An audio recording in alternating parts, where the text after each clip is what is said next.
বললাম তিনি তোমার সাথে দেখা করতে চান। ও তাই নাকি? ঠিক আছে, আমি এক্ষুনি আসছি। মায়াকেও সাথে নিয়ে এসো। ঠিক আছে।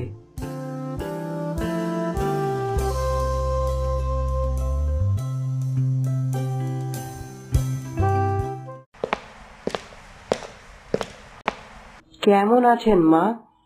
তুমি কি রাজকুমার অশোক? হ্যাঁ, আপনার সাথে তো আমার দেখা হয়নি আগে, তাই পরিচয়টাও ভালোভাবে নেই। হ্যাঁ গো, কিন্তু তোমার সব কথাই শুনলাম মিহির আর তরুলতার কাছে। বিপদের দিনে তুমি যেভাবে আগলে রেখেছো রাজ্যটাকে।